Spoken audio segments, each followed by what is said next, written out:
Hey guys! Magandang hapon. Welcome back po dito sa aking YouTube channel. Andito na naman nga po ako si Gandara, ang collegiate articles ninyo na maghahatid ng latest update and fresh happenings about TVJ and digital records. So for today's video guys, eto pag-usapan naman natin ang patungkol sa pagkakalampagan ng mga digital records netizen dito po sa GMA Network sapagkat parang meron daw pong paglabag silang ginagawa. So, reminder lang naman po ito sa kanila. But anyway guys, before that, ay pag-usapan po muna natin ang tungkol dito kay Alex Gonzaga and Bossing Vic Soto. Kasi naman ka-legit records, so alam naman po natin na sa vlog ni Alex Gonzaga, so guys, sa mga hindi nakapanood, ay isa-summarize ko na lang sa inyo ka-OG. So nagparinig. Ito pong si Alex Gonzaga na baka naman daw, since wala na daw pong tropang LOL, beke naman makapasok siya sa Itbulaga. Kung si Tony, ang kanya pong kapatid, si Tony Gonzaga raw, napakain nila. Nang hipon po ba yon? Nang hipon, siya daw kahit daw ipis ang ipakain ng TVJ, kakainin niya. Baka naman daw. So, guys, for me, joke lang ito ni Alex Gonzaga. Nagbibiro lamang siya. Pero sabi nung iba, kunin kaya ng TVJ si Alex na maging host. Kaya tinatanong ko sa inyo kung sakali okay din ba? Okay lang ba sa inyo? Pero marami ang no.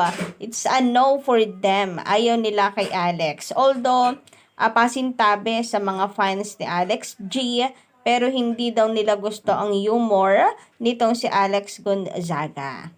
So, narito po ang ilan, no? Mula kina Bel Cruz, Bengotang, magandang gabi sa inyo. Wag na yan. Wag naman si Alex. I don't get her humor. Hindi naman ni na Sir Loreto Castro at ni Mars. Kuwela naman yan si Alex. Kaso, pag may attitude, isip-isip muna. So, medyo mataray din daw talaga po ito, bossy. And akala mo kung mga sino na artista. Dahil kung matatandaan ninyo yun do sa cake issue ni Alex Gonzaga na pinahiran po niya yung waiter ng icing na parang sinampal niya ng icing rather. Hindi pinahiran sampal yun sinampal ng icing, binatikos siya doon. So, gets naman natin ang mga bashers pero may mga nagpapatuoy na bossy daw talaga at kala mo kung sino ang artista itong si Alex. Lalo pat dati na rin daw na mayroon itong issue with Dina Bonnevie. So yun, collegiate records, may nagkuwento na parang bigla daw siyang sinitsitan nitong si Alex tapos pinaabot yung yung kanyang bag. So, hindi daw magandang ugali, lalo na bigla mo na lang sisitsitan ng isang tao, ipakuha ng bag ko. Yung wala man lang pake, pasuyo, okay lang po ba? Yung ganon, basta na lang nag-utos, tapos nung iabot sa kanya, wala lang. May ganong kwento, kaya ayaw rin ng mga legit, maybe, ayaw ng ibang mga legit regards kay Alex, kahit kapatid po siya ni Tony Gonzaga. So, si Tony ay okay dahil mabuting tao, mahinhin. Magkaiba po talaga ang personality nilang dalawa. Kagaya pa nito, no, maarte yan. Mababait at simple lang ang mga Itbulaga queens.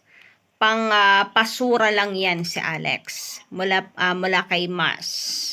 Sabi naman ni Sir Froilan Juarez, pag pinasok si Alex sa Dowry Cards, masisira ang mood ng mga legit. Dahil kabastusan lang ang dala ni Alex. Huwag nang ipilit ang di bagay sa legit Dowry Cards. So, ang dami ko pong nakuhang mga ganitong comments na wag naman na. Pero guys, ulitin ko, no, mukhang nagbibiro lang si Alex. Pero yun nga, ngayon pa lamang pinapangunahan na po ng legit Dowry Cards na it's a no for them. Samantala, pag-usapan naman natin ngayon ang post ng Sparkle GMA artist. So, ayan, double the candles, double the wishes. So, ito po ay nung birthday ni Cassie and Mavi. Cassie Legaspi and Mavi Legaspi celebrate their special day surrounded by their loved ones and their Itbulaga family. Take a look at these snaps from their birthday bash. So, hashtag Cassie Legaspi and hashtag Mavi Legaspi. So, ayun, Collegiate Taricans, meron naman na pong court order na bawal na nilang gamitin ang Itbulaga ng ng tape ink and parang pati GMA Network ay mayroon na ring order na wag payagan ang tape ink. So, before pa po itong birthday celebration ng Kambal. So, inaasahan ng mga legit Taricans na hindi na ito gagamitin. Kaya inano po ito ng mga netizen, kinall out po at kinalampag ang post nito ng Sparkle GMA artist na bakit Itbulaga family ang nakalagay dyan. Hindi na po Itbulaga yan at hindi kailanman magiging Itbulaga raw. So malinaw raw na ito po ay paglabag sa utos ng korte. Paano magiging Itbulaga family gayong hindi naman sila Itbulaga kundi tahanang pinakamasaya. So yoy ni Ka-OG, talagang binabash at kino-call out po ang GMA Network na sana do something na baka naman kanila pong tigilan na ang paggamit sa Itbulaga, tawaging Itbulaga po ang mga host na yan dahil hindi naman naging parte ng Itbulaga ang mga bagong host ng Tape Inc. Kasi ang Itbulaga is TVJ. So, Tape Inc. family na lang siguro mas bagay sa kanila. Ayon sa mga netizen. So, kayo ba guys, ano inyong comment patungkol dito? Samantala, sabi po dito, Collegiate Taricans ni Brick Simulator Group. Kasalanan ng tape yan kasi pinairal nila ang pandadaya. Kaya ganyan ang mga tao sa kanila. Sino ba naman ang matutuwa sa ugaling pinapakita ng tape? So, patungkol po ata ito sa pangbabatikos na kanilang patuloy na natatanggap until now, na kumbaga ay ilang buwan nilang ginamit ang Itbulaga but still, never naman po atang nagbago ang hatred na natatanggap nila. So, yung viewers nila ganun pa din naman, hindi naman po nakikipagsabayan or makapagsabayan sa TVJ, pati na rin sa Showtime, hindi sila makasabay. Kulelet nga po sila sa online. And then sa ratings, bumababa din ang kanilang ratings. Yung hatred pa ng mga tao sa kanila, grabe po, no? Sa halos araw-araw po ata, merong hate comment na natatanggap ang Tape Inc. So, kasalanan naman daw po nila yan.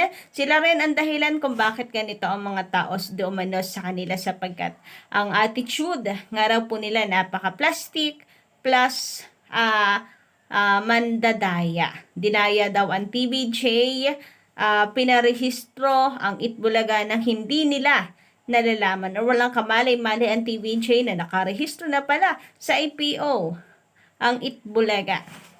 Pero buti na lang for merchandise, no? Anyway, sabi naman dito ni Joseph Vasquez, ob-ob, talaga ang supporter ng tape.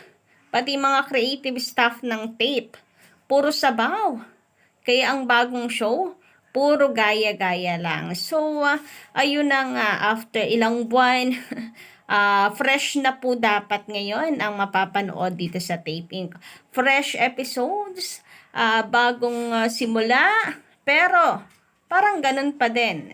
Nananatiling hindi po makawala sa walang originality na tag ng mga tao sa kanila. Kasi pati nga daw po, hindi lang segments, pati daw logo ay